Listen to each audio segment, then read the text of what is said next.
G'day freedom lovers and patriots, I'm your host, George Christensen, former Australian Member of Parliament, and this is Nation First, a show that's dedicated to finding the truth and pulling back the curtain on the globalists for all to see. We believe in defending our sovereignty and democratic free way of life, and that we have to be on the right side of history by resisting the Great Reset. Now make sure you hit the like button, subscribe to this channel, and click the bell to get alerts when we have more news to help you push back against the Great Reset. Now you may have heard the term Mass Formation Psychosis being touted about the airwaves either this year or last year. Well, today we're going to unpack what that really means and see if we're experiencing it in our world today. Stick around to the very end of this video as you will be given practical measures that you can take to resist the elite's agenda and be one of the few individuals that know how to think for themselves. So let's dive in.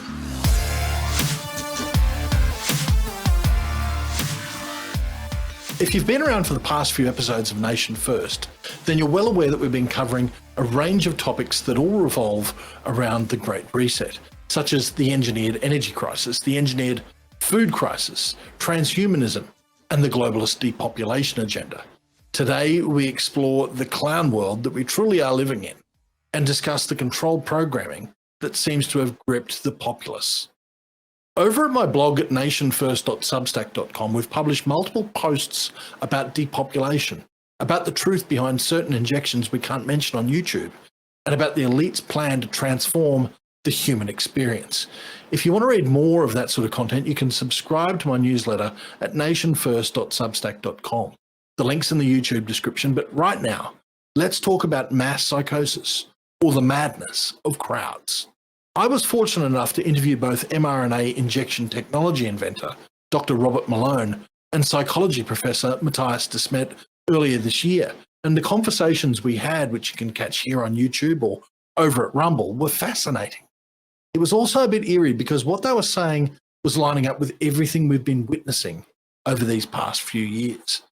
Malone credits a lot of his understanding and knowledge on the current zeitgeist to Desmet, who realised that this form of mass hypnosis, the madness of crowds, has about 30% of the population in the Western world entrenched with the dominant narrative, safe and effective, and many other things that we're constantly told we must believe. There's an old saying, if you repeat a lie often enough, people will eventually believe it. When you have politicians, so-called experts, health bureaucrats, pharmaceutical companies, media talking heads, and even celebrities repeating and endorsing that lie, well, it's hard for a big chunk of the population to not even question it and just go along with it. On his website, Dr. Malone writes this: what one observes with a mass hypnosis is that a large fraction of the population is completely unable to process new scientific data and facts demonstrating that they have been misled about the effectiveness and adverse impacts of mandatory mask use, lockdowns, and then he refers to concerns about the safe and effective thing that we just can't mention on YouTube. He's right. The fear has clearly hypnotized people, and this has caused strain and division amongst friends, families, and co-workers. Reason, objective truth, and scientific data mean nothing to the people who are under the spell of media narratives and propaganda. Dr. Malone speaks about this very candidly when he says, those hypnotized by this process are unable to recognize the lies and misrepresentations they are being bombarded on a daily basis and actively attack anyone who has the temerity to share information with them that contradicts the propaganda that they have come to embrace. And for those whose families and social networks have been torn apart by this process, and who find that close relatives and friends have ghosted them because they question the officially endorsed truth and are actually following the scientific literature. This can be a source of deep anguish, sorrow, and psychological pain. When Malone decided to come out in public about all of this, he was faced with immediate backlash from the fake news legacy media, who smeared him as a science denier. He went on to appear on the Joe Rogan Experience, which ended up resulting in calls for Spotify to axe Rogan for spreading quote-unquote misinformation. Yet when Malone went to Tampa, Florida to speak with the people, he remembers looking out into the audience and seeing absolute relief on many faces, and even tears running from the eyes of stoic men. In order for us to claim victory, we have to know all that is at hand. Let's go over what mass formation psychosis actually is and learn how we can make sure the madness of crowds doesn't suck us into its gravitational pull. In knowing what it is, we've got a better chance at being better at discerning the truth, and being better at remaining diligent. The conditions to set up mass formation psychosis include a lack of social connectedness and sense-making, as well as large amounts of latent anxiety and passive aggression.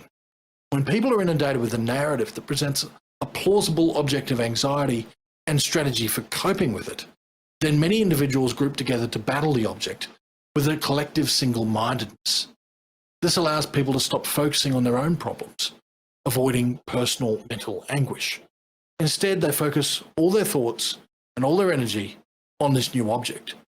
As mass formation progresses, the group becomes increasingly bonded and connected.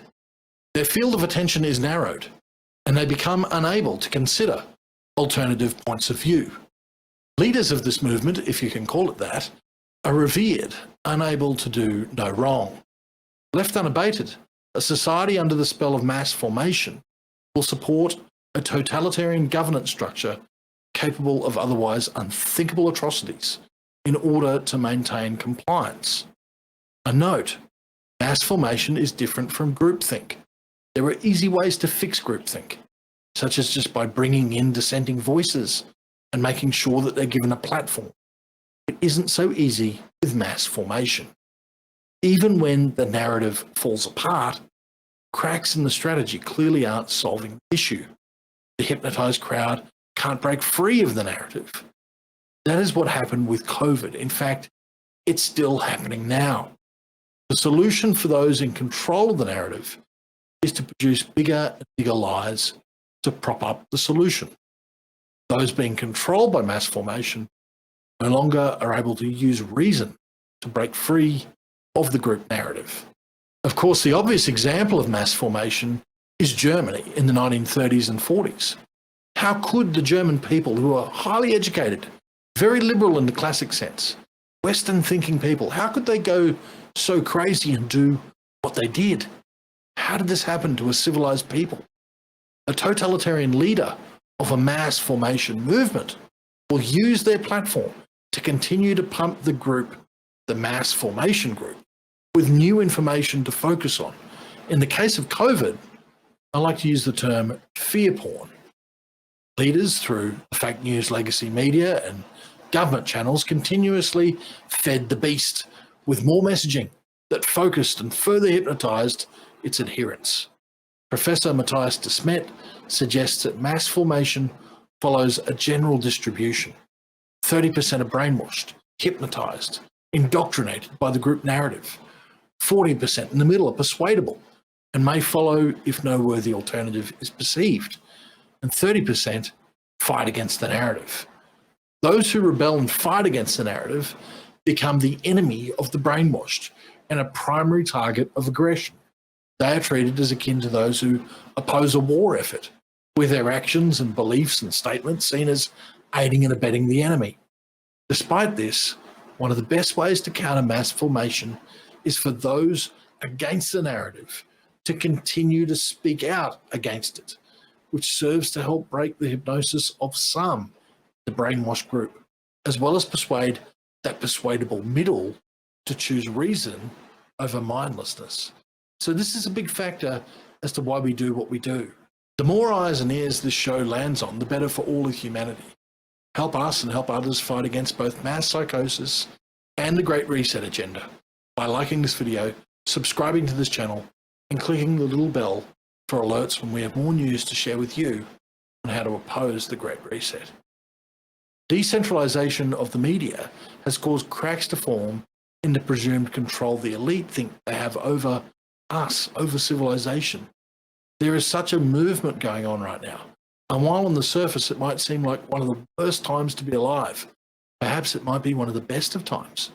We have access to technology, and we're able to create our own platforms. Our voices are powerful as a result. The revolution may take place online, and we will be the first in humanity to experience this kind of technological warfare, this information warfare between we, the people, and the so-called globalist elite. They can't censor everybody, and truth will always find a way to get to the ears and the hearts of those ready to receive it. That's why it's important to get the 30% who are brainwashed out of their fog and to step straight into the truth. Because at one time or another, we were also asleep, and then we woke up. I include myself in this. I encourage you not to rule out the power of truth over those still asleep at the wheel. And if they're at the wheel, at their car, and they're wearing a mask, well, it might be a little bit hopeless, but honestly, you can speak the truth. It reminds me a lot of coming to God. Once you accept His truth, the world looks completely different than it did before you knew without a doubt in your heart that He existed. And faith will carry us in this fight as well. Dr. DeSmet suggests that for something as big as COVID, the only way to break the mass formation psychosis is to give the crowd something bigger to focus on. Well, the rise of global totalitarianism, the merger of big government with big business to usurp our rights as free citizens, in other words, the Great Reset, well, that might be the biggest issue of our time. While that frightening future emerges, we're seeing the fake news legacy media try and keep us distracted with so many other things. School shootings, war, Joe Biden's ice creams, and inflation. The crisis-to-crisis economy that we're living in is going to lead to the collapse of civilization, certainly the collapse of the middle class. But we will not be washed away.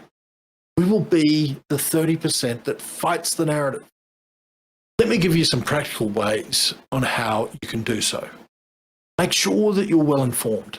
Tune into this program or other legitimate shows. Follow the right people. And don't be too quick to form a belief on first read-through, first watch. Discern with diligence.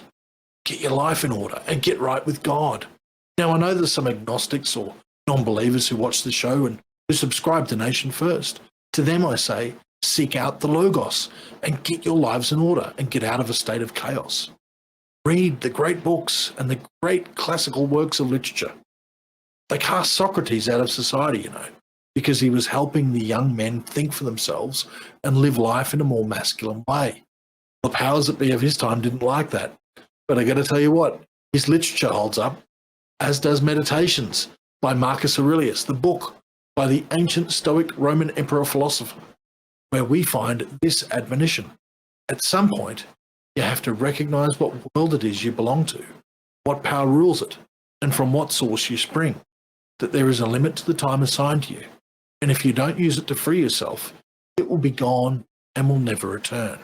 And of course, there's the greatest book of all time. I speak of the Bible, the teachings of Jesus Christ, and the words of salvation contained within it have stood the test of time. And reading it daily will get you spiritually aligned to discern the lies from the truth. Focus on your family. This can include homeschooling, reading to your kids, and teaching them to think for themselves. Unplug from the system. We're constantly being fed false narratives. We're constantly being bombarded with fake news, information that's just false and fear and lies. Sometimes we need to disconnect in order to reassess what it is that we truly believe, what we truly stand for. Use cash because they want a cashless society. They want to track every transaction that you make. Using cash is the best way to fight back against the system and the future central bank digital currency that the system is pushing for. Speak up publicly and speak up privately. Talk about these issues with friends, with family, with neighbours, with workmates. Share the truth. Stand up for the truth everywhere you go. Don't fear confrontation. Don't fear being cancelled. Don't write yourself off as unqualified to speak up for the things that are essential to keep the freedoms intact that every human being deserves. I conclude with this.